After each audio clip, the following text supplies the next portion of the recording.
जय श्री कृष्णा। राधे राधे। आज हम सुनेंगे फाल्गुन मास महात्म्य कथा के चौथे अध्याय की कथा। बोलिए कृष्ण भगवान की जय हो, शंकर भगवान की जय हो।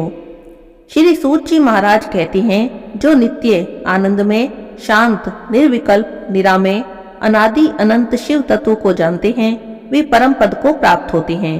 जो धीर पुरुष काम भोग से विरक्त होकर भगवान शंकर में हेतु रहित पराभक्ति करते हैं, उनका मोक्ष हो जाता है और वे संसार बंधन में नहीं पड़ते।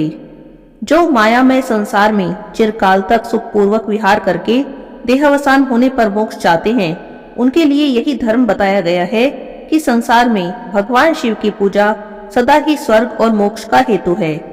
यदि प्रदोष आदि गुणों से युक्त सोमवार के दिन यह पूजा की जाए तो उसका तो विशेष महात्म्य है। जो केवल सोमवार को भी भगवान शंकर की पूजा करते हैं, उनके लिए इस लोक और परलोक में कोई भी वस्तु दुर्लभ नहीं।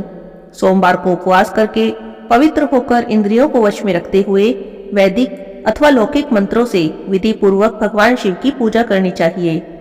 ब्रह्मचारी, गृहस्थ, कन्या, सुहागिन स्त्री अथवा विधवा कोई भी क्यों ना हो, भगवान शिव की पूजा करके मनोवांछित वर की प्राप्ति करता है। इस विषय में मैं आपसे एक कथा कहता हूँ, जिसको सुनकर सभी मनुष्य मोक्ष प्राप्त करते हैं और उनके मन में भगवान शिव की भक्ति होती है। आर्यव्रत में चित्रवर्मा नाम के एक प्रसिद्ध राजा थे। वे दुष्टों को दंड देने के लिए यमराज के समान समझे जाते थे। वे धर्म मर्यादाओं के रक्षक, कुमारगामी पुरुषों को दंड देकर राह पर लाने वाले, समस्त यज्ञों का अनुष्ठान करने वाले और शरणार्थियों की रक्षा करने वाले थे। भगवान शिव और भगवान विष्णु में उनकी बड़ी भक्ति थी। राजा चित्रवर्मा ने अनेक परम पराक्रमी पुत्रों को पाकर अंत में एक सुंदर मुख वाली कन्या को प्राप्त किया। एक दिन राजा ने जातक के लक्षण जानने के लिए ब्राह्मणों को बुलाया और कन्या की जन्म कुंडली के अनुसार भावी फल पूछे। तब उन ब्राह्मणों में से एक विद्वान ने कहा, हे महाराज, यह आपकी कन्या सीमंतनी नाम से प्रसिद्ध होगी। यह भगवती उमा की भांति मांगल्यमयी, रानी दमयंती की भांति परम सुंदरी, देवी सरस्वती के समान सब कलाओं को जानने वाली और देवी लक्ष्मी की भांति अत्यंत सद्गुणों से सुशोभित होगी। यह 10,000 वर्षों तक अपने स्वामी के साथ आनंद भोगेगी और 8 पुत्रों को जन्म देकर उत्तम सुख का उपभोग करेगी। इसके बाद एक ब्राह्मण ने कहा, यह कन्या 14वें वर्ष में विधवा हो जाएगी। यह वज्राघात के समान दारुण वचन सुनकर राजा 2 घड़ी तक चिंता में डूबे रहे। उसके बाद उन्होंने ब्राह्मणों को विदा करके राजा ने सोचा, सब कुछ भाग्य के अनुसार ही होता है, और ऐसा सोचकर उन्होंने चिंता करना छोड़ दिया। सीमंतनी धीरे धीरे सयानी हुई। अपनी सखी के मुख से भावी वैधव्य की बात सुनकर उसे बड़ा ही दुख हुआ। उसने चिंतामग्न होकर याज्ञवल्क्य मुनि की पत्नी मैत्रेयी से पूछा, हे माताजी, मैं आपके चरणों की शरण में आई हूँ, मुझे सौभाग्य बढ़ाने वाले सत्कर्म का उपदेश दीजिए। इस प्रकार शरण में आई हुई राजकन्या से पतिव्रता देवी मैत्रेयी ने कहा, हे सुंदरी, तुम शिव सहित पार्वती जी की शरण में जाओ और सोमवार को एकाग्रचित्त होकर स्नान और उपवास पूर्वक स्वच्छ वस्त्र धारण करके शिव पार्वती का पूजन करो। सोमवार के दिन शिव पार्वती की आराधना करती रहो। इससे बड़ी भारी विपत्ति पड़ने पर भी तुम उनसे मुक्त हो जाएगी। घोर से घोर और भयंकर महाकलेश में पड़कर भी शिव जी की पूजा मत छोड़ना। उनके प्रभाव से तुम महान भय से पार हो जाओगी। इस प्रकार सीमंतनी को आश्वासन देकर वह पतिव्रता देवी अपने आश्रम में चली गई। राजकुमारी ने उनके कहे अनुसार भगवान शिव का पूजन आरंभ कर दिया। निषद देश में नल की पत्नी दमयंती के गर्भ से इंद्रसेन नाम का एक पुत्र हुआ। राजा इंद्रसेन के पुत्र चंद्रागद हुए। नृपश्रेष्ठ चित्रवर्मा ने राजकुमार चंद्रागद को बुलाकर गुरुजनों की आज्ञा से उन्हीं के साथ अपनी पुत्री सीमंतनी का विवाह कर दिया। उस विवाह में बहुत बड़ा उत्सव हुआ। विवाह के बाद राजकुमार चंद्रागद कुछ काल तक ससुराल में रहे और एक दिन राजकुमार यमुना के पार जाने के लिए कुछ मित्रों के साथ नाव पर सवार हुए। भाग्य से वह नाव यमुना के भंवर में मल्हारों सहित डूब गई। यमुना के दोनों तटों पर बड़ा भारी हाहाकार मच गया। इस दुर्घटना को देखने वाले सभी सैनिकों के विलाप से आकाश मंडल गूंज रहा था। डूबने वालों में से कुछ तो मर गए थे, कुछ को मगरमच्छ ने खा लिया और राजकुमार आदि कुछ लोग उस महाजल में अदृश्य हो गए। यह समाचार सुनकर तो राजा चित्रवर्मा बड़े व्याकुल हुए और यमुना के किनारे आकर मूर्छित होकर गिर पड़े। सीमंतनी ने भी जब यह समाचार सुना तो वह भी मूर्छित होकर धरती पर गिर पड़ी। राजा इंद्रसेन भी अपने पुत्र के डूबने का समाचार पाकर रानियों सहित बड़े दुखी हुए और सुध बुध खोकर गिर पड़े। इसके बाद बड़े बूढ़ों के समझाने पर राजा चित्रवर्मा धीरे धीरे नगर में आए और उन्होंने अपनी पुत्री को धीरज बंधाया। राजा चित्रवर्मा ने जल में डूबे हुए अपने दामाद का औदवदैहिक कर्तव्य वहां आए हुए उनके बंधु बांधवों से कराया। पतिव्रता सीमंतिनी ने चिता में बैठकर पति लोक में जाने का विचार किया, किंतु उसके पिता ने स्नेह के कारण उसे रोक दिया। तब वह अपना विधवा जीवन व्यतीत करने लगी। मुनि पत्नी जिस शुभ सोमवार व्रत का उपदेश दे रही थी, उसे सदाचार परायणा सीमंतिनी ने विधवा होने पर भी नहीं छोड़ा। इस प्रकार 14वें वर्ष की आयु में अत्यंत दारुण दुख पाकर वह भगवान शिव के चरणारविंदों का चिंतन करने लगी। शिव जी की आराधना करते करते उसके 3 साल बीत गए। उधर पुत्र शोक से उन्मत्त राजा इंद्रसेन को बलपूर्वक दबाकर उनके भाइयों ने सारा राज्य छीन लिया और उन्हें पत्नी सहित पकड़कर कारागृह में डाल दिया। इंद्रसेन के पुत्र चंद्रागत यमुना के जल में डूब जाने पर धीरे धीरे गहराई में उतरने लगे। बहुत नीचे जाने पर उन्होंने देखा कि नाग वधुओं को जल में क्रीड़ा कर रही थी। राजकुमार को देखकर वे बड़ी विस्मित हुई और उन्हें पाताल लोक में ले गई। वहां पर राजकुमार चंद्रागत ने तक्षक नाग के परम अद्भुत रमणीय नगर में प्रवेश किया। इंद्र भवन के समान मनोहर एक सुंदर महल था, जो बड़े बड़े रत्नों की प्रकाशमय किरणों से उद्दीप्त हो रहा था। भगवान सूर्य के समान तेजस्वी तक्षक नाग को सभा भवन में विराजमान देखकर परम बुद्धिमान राजकुमार ने उन्हें प्रणाम किया और हाथ जोड़कर खड़े हो गए। तक्षक के तेज से उनके नेत्र चौंधिया रहे थे। नागराज ने मनोरम राजकुमार को देखकर उन नागियों से पूछा कि यह कौन है और ये कहां से आया है। तब उन्होंने कहा, हमने इसे यमुना के जल में देखा। इसके कुल और नाम का परिचय न होने के कारण हम इसे आपके पास ले आई हैं। तब तक्षक ने राजकुमार से पूछा कि तुम ही बताओ, तुम किसके पुत्र हो, तुम कौन हो, कौन सा तुम्हारा देश है और तुम यहाँ पर क्यों आए हो। तब राजपुत्र ने कहा, भूमंडल में निषद नाम से एक प्रसिद्ध देश है, उसके स्वामी राजा नल महायशस्वी हुए हैं। वे पुण्य श्लोक माने जाते हैं। उनके पुत्र इंद्रसेन हुए और इंद्रसेन का पुत्र मैं हूँ और मेरा नाम चंद्रागत है। मैं अभी नूतन विवाह करके ससुराल में रुका हुआ था और यमुना जी के जल में विहार करता हुआ देव की प्रेरणा से डूब गया हूँ। ये नागपत्नियां मुझे आपके पास ले आई हैं। जन्मांतर के उपार्जित पुण्य के प्रभाव से यहाँ पर मैंने आपका दर्शन किया है। मैं धन्य हो गया। मेरे माता पिता कृतार्थ हो गए, क्योंकि आपने दया करके मेरी ओर देखा और आप मुझसे वार्तालाप कर रहे हैं।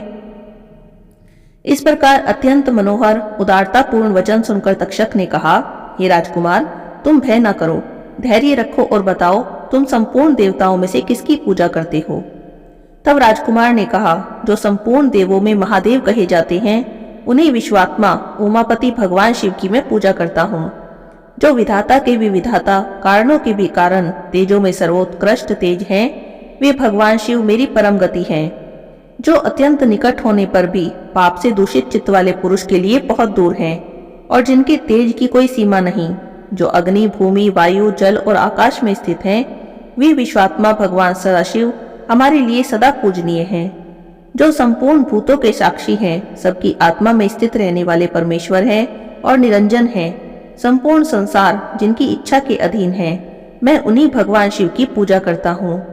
ज्ञानी पुरुष जिन्हें एक, आदि और पुराण पुरुष कहते हैं, गुणों के भेद से जिनमें भिन्नता प्रतीत होती है, उन्हें कोई क्षेत्रज्ञ, कोई तुरीय, कोई कूटस्थ कहता है।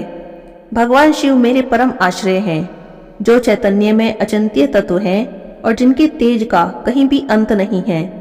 श्रुति के नेति नेति वचनों से तभिन्न समस्त वस्तुओं का बाध करके जिनके स्वरूप का निश्चय किया जाता है और आत्मज्ञानी पुरुष के मन में और वाणी की वृत्तियां भी जिनका स्पर्श नहीं कर पाती, वे ही शिव मेरे लिए पूजनीय हैं। देव नदी गंगा जिनके मस्तक पर सदा सुशोभित रहती हैं, भगवती जगदम्बिका जिनके अर्धांग में निवास करती हैं, तक्षक और वासुकी नागराज जिनके कानों के कुंडल हैं, वे चंद्रार्ध शेखर भगवान शिव मेरे परम आश्रय हैं। राजकुमार की बातें सुनकर तक्षक का चित्त प्रसन्न हो गया। उनके हृदय में महादेव जी के प्रति नूतन भक्ति भाव वाला उदय हो गया और उससे इस प्रकार बोले, हे राजेंद्र नंदन, तुम्हारा कल्याण हो। मैं तुम पर बहुत प्रसन्न हूँ, क्योंकि तुम बालक होकर भी सर्वोत्कृष्ट परातत्पर शिव तत्व को जानते हो। देखो, यह रतनमय लोक है। ये मनोहर नेत्रों वाली युवतियां हैं। ये मनवांछित कामना पूर्ण करने वाले कल्प वृक्ष हैं और ये अमृत रूपी जल से भरी हुई बावलियां हैं। यहाँ मृत्यु का दारुण भय नहीं है। बुढ़ापा और रोग से यहाँ किसी को पीड़ा नहीं होती। तुम इच्छा अनुसार यहीं पर विहरो और यथा योग्य सुखों का उपभोग करो। नागराज के ऐसा कहने पर राजकुमार ने हाथ जोड़ लिए और उसने कहा, हे नागराज, मैंने समय पर विवाह किया है। मेरी पत्नी उत्तम व्रत का पालन करने वाली है और शिव पूजा परायणा है। मैं अपने माता पिता का इकलौता पुत्र हूँ। वे सभी लोग इस समय मुझे मरा हुआ मानकर महान शोक से घिर गए होंगे। अतः मुझे किसी भी प्रकार से यहाँ पर अधिक समय तक नहीं रहना चाहिए। आप कृपा करके मुझे उसी मनुष्य लोक में पुनः पहुंचा दें। तब नागराज तक्षक ने कहा, हे राजकुमार, तुम जब जब मेरी याद करोगे तब तब मैं तुम्हारे सामने प्रकट हो जाऊंगा। और ऐसा कहकर उन्होंने राजकुमार को एक सुंदर घोड़ा भेंट किया जो अपनी इच्छा के अनुसार चलने वाला था। अनेक प्रकार के द्वीपों, समुद्रों और लोकों में उसकी अप्रतिह गति थी। इसके सिवा उन्होंने रतन में आभूषण, दिव्य वस्त्र और दिव्य अलंकार भेंट किए। उसकी सहायता के लिए सारी व्यवस्था करने के बाद नागराज तक्षक ने जाओ कहकर उसे प्रेम पूर्वक विदा किया। राजकुमार चंद्रागत घोड़े पर सवार होकर निकले और थोड़ी ही देर में यमुना के जल से बाहर आकर उस दिव्य अश्व पर चढ़े हुए नदी के रमणीय तट पर घूमने लगे। इसी समय पतिव्रता सीमंतिनी अपनी सखियों से घिरी हुई वहां पर स्नान करने के लिए आई। उन्होंने यमुना के तट पर मनुष्य रूपधारी नाग कुमार के साथ भ्रमण करते हुए राजकुमार चंद्रागत को देखा। दिव्य अश्व पर आरूढ़ हुए अपूर्व आकार वाले उन राजकुमार को देखकर वह उन्हीं की ओर दृष्टि लगाए खड़ी हो गई। उसे देखकर चंद्रागत ने भी मन ही मन विचार किया, जान पड़ता है इन्हें मैंने पहले भी कहीं देखा है। उसके बाद में घोड़े से उतरे और नदी के किनारे आकर बैठ गए। उन सुंदरी को समीप बुलाकर बिठाया और पूछा, तुम कौन हो, किसकी स्त्री हो, किसकी कन्या हो। उस समय सीमंतिनी लज्जावश कुछ बोल न सकी। तब उनकी सखी ने सारी बातें बताई। इनका नाम सीमंतिनी है। यह निषाद राज इंद्रसेन की पुत्रवधू हैं। युवराज चंद्रागत की रानी हैं और महाराज चित्रवर्मा की पुत्री हैं। दुर्भाग्य के कारण इनके पति इस महाजल में डूब गए हैं और इससे इन्हें वैधव्य का दुख प्राप्त हुआ है और इसी कारण यह बाला शोक से सूखती जा रही है। अत्यंत प्रबल शोक में इन्होंने 3 वर्ष व्यतीत कर दिए। आज सोमवार है, इसीलिए यहाँ पर यमुना जी में स्नान करने आई हैं। इनके ससुर का राज्य भी शत्रुओं ने छीन लिया है और बलपूर्वक उस पर अधिकार जमा लिया है और वे महाराज अपनी पत्नी के साथ उनकी कैद में पड़े हैं। यह सब होने पर भी यह निर्मल अंतःकरण वाली सदाचार पारायण राजकुमारी प्रति सोमवार को भक्ति भाव के साथ पार्वती देवी सहित महादेव जी की पूजा करती हैं। उत्तम व्रत का पालन करने वाली सीमंतिनी ने अपनी सखी के मुख से यह सब बातें कहलवाकर स्वयं भी राजकुमार से पूछा, आप कौन हैं? आपके पार्श्ववर्ती ये दोनों पुरुष कौन हैं? आपने मेरे वृतांत को एक स्नेही की भांति क्यों पूछा है? हे महाभाव, मुझे ऐसा जान पड़ता है कि पहले भी मैंने आपको देखा है। आप मुझे किसी स्वजन की भांति प्रतीत होते हैं। और इतना कहकर राजकुमारी सीमंतिनी नेत्रों से आंसू की धारा बहाती हुई बहुत देर तक रोती रही और मूर्छित होकर पृथ्वी पर गिर पड़ी। अपनी प्रियतमा के शोक का कारण सुनकर चंद्रागत भी शोक से व्याकुल हो गए और 2 घड़ी तक वहीं पर चुपचाप बैठे रहे। इसके बाद सीमंतिनी उठकर राजकुमार की ओर बार बार देखने लगी। उसने पहले देखे हुए अंग चिन्हों, स्वर आदि लक्षणों, अवस्था के प्रमाण, रंग रूप आदि की परीक्षा करके निश्चय किया कि अवश्य ही यही मेरे पति हैं, क्योंकि मेरा हृदय प्रेम से अधीर होकर इन्हीं में अनुरक्त हुआ है। परंतु क्या मुझ अभाग्नि को अपने मरे हुए पति का दर्शन हो सकता है? यह स्वप्न है या भ्रम है? अथवा मुनि पत्नी ने जो मुझसे कहा था कि तुम भारी से भारी विपत्ति में पड़ने पर भी व्रत का पालन करती रहना, ये कहीं उसी का फल तो नहीं? एक श्रेष्ठ ब्राह्मण ने मेरा 10,000 वर्षों का सौभाग्य बताया था। तब उन ब्राह्मण देवता का यह वचन अवश्य ही सत्य होगा। वह ईश्वर के बिना कौन जान सकता है। इधर प्रतिदिन मुझे मंगल सूचक शुभ शकुन दिखाई देते हैं। देवी पार्वती के प्राणनाथ भगवान शिव के प्रसन्न होने पर देहधारियों के लिए कौन सी वस्तु भला दुर्लभ हो सकती है? इस तरह से विचार करके उसने अपने मन के संदेह को दूर कर लिया। उसे अपने विचारों में खोई देखकर राजकुमार ने कहा, हे भद्रे, मैं तुम्हारे पति के शोक संतप्त माता पिता से यह समाचार बताने के लिए जा रहा हूँ। तुम्हारा कल्याण हो। तुम्हारे पति तुमसे शीघ्र ही मिलेंगे। और ऐसा कहकर राजकुमार घोड़े पर सवार हुए और अपने दोनों सहायकों के साथ शीघ्र ही अपने राज्य में जा पहुंचे। वहां नगरोद्यान के समीप स्थित होकर उन्होंने नागराज के पुत्र को राज्य सिंहासन पर अधिकार जमाए हुए अपने बंधुओं के पास भेजा। नागकुमार ने शीघ्र जाकर उनसे कहा, तुम सभी लोग महाराजा इंद्रसेन को अविलंब कारागार से मुक्त करो और सिंहासन छोड़कर हट जाओ। महाराज के पुत्र चंद्रागत पाताल लोक से लौटकर आए हैं। तुम आनाकानी नहीं करो, नहीं तो राजा चंद्रागत के बाण तुम्हारे प्राण हर लेंगे। वे यमुना जी के जल में डूबकर नागराज तक्षक के घर जा पहुंचे थे।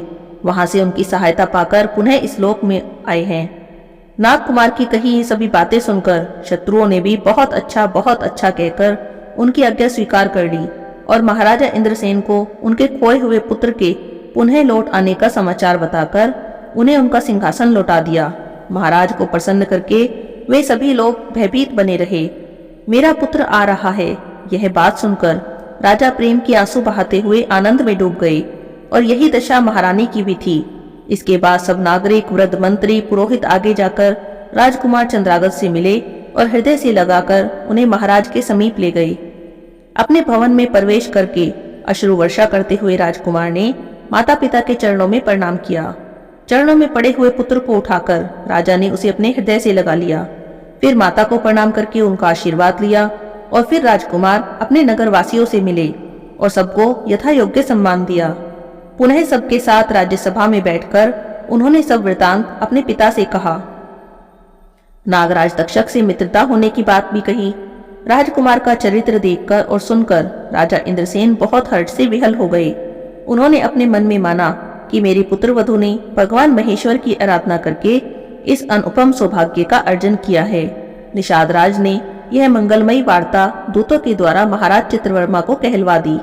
यह अमृतमयी वार्ता सुनकर महाराज चित्रवर्मा आनंद से विहल हो गए और बड़े वेग से उठकर उन्होंने संदेशवाहकों को उपहार में बहुत सा धन दिया। फिर अपनी पुत्री को बुलाकर उन्होंने उसके वैधव्य के चिन्हों का परित्याग करवाया और नाना प्रकार के आभूषणों से उसे विभूषित किया। उसके बाद समूचे राष्ट्र के गांव, नगर आदि में बड़ा भारी उत्सव मनाया गया। सब लोगों ने राजकुमारी सीमंतिनी के सदाचार की बड़ी प्रशंसा की। राजा चित्रवर्मा ने इंद्रसेन के पुत्र चंद्रागत को बुलाकर सीमंतिनी को उनके साथ विदा कर दिया। राजकुमार चंद्रागत ने तक्षक के घर से लाए हुए रतन आदि आभूषणों के द्वारा, जो मानव मात्र के लिए अत्यंत दुर्लभ माने जाते हैं, अपनी पत्नी को अलंकृत किया। तपे हुए स्वर्ण के समान सुशोभित 40 कोस तक जाने वाली सुगंध से युक्त दिव्य अंगराग से सीमंतिनी की बड़ी शोभा हो रही थी। कमल के केसर के समान रंग वाले कल्प वृक्ष के पुष्पों से बनी हुई और कभी न कुम्भलाने वाली माला भी सती सीमंतिनी की शोभा बढ़ा रही थी। इस प्रकार शुभ मुहूर्त में अपनी पत्नी को साथ लेकर ससुर की आज्ञा से राजकुमार चंद्रागत पुनः अपनी नगरी में आए।